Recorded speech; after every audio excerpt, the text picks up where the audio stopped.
All right, let's dive into a really fascinating border dispute between Thailand and Cambodia.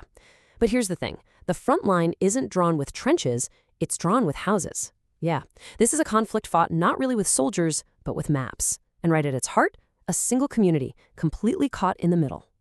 So this really brings up a crucial question. What actually happens when a border isn't just some abstract line on a map, but it's literally your home, caught between two different nations? I mean, imagine your house is on one country's map, but your neighbor's map shows you're in a totally different country. For the people living right there, sovereignty isn't some political theory, right? It's their daily reality, and it leaves their entire lives just stuck in limbo. Okay, so here's how we're going to break this down. First up, we'll look at the disputed border itself, what's actually being argued over. Then we're going to unpack Thailand's really serious claim of a civilian invasion. And of course, we'll get into Cambodia's encroachment rebuttal. After that, we'll see the dangerous and explosive aftermath on the ground. And finally, we'll look at the tense, wire-fenced standoff that's happening as we speak.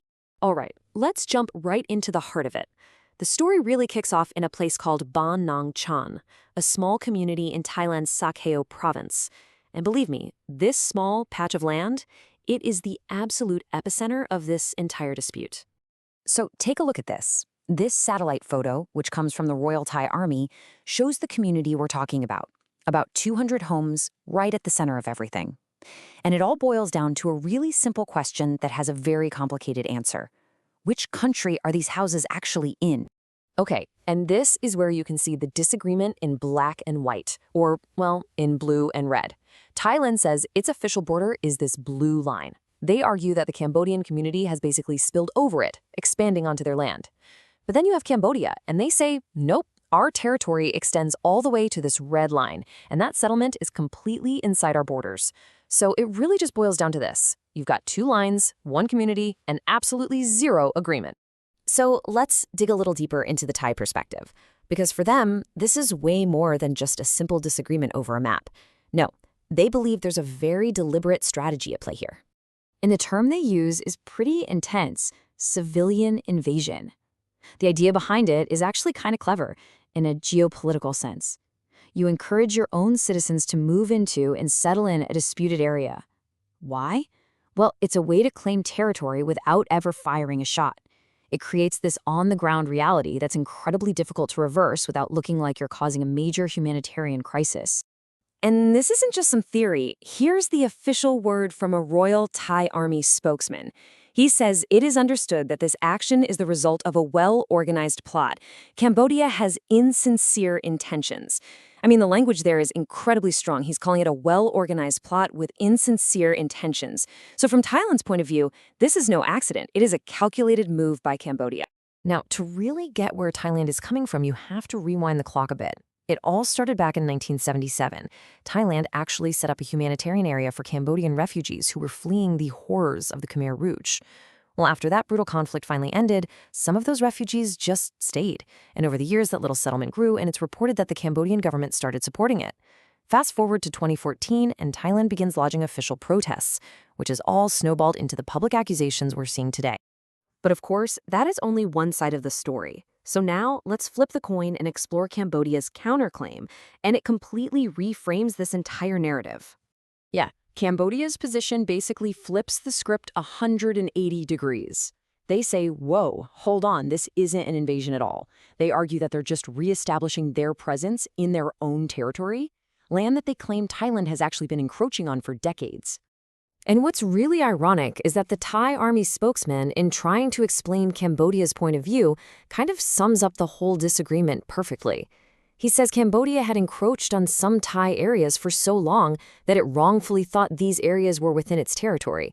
You see? That quote shows just how fundamentally different the two sides view the exact same history.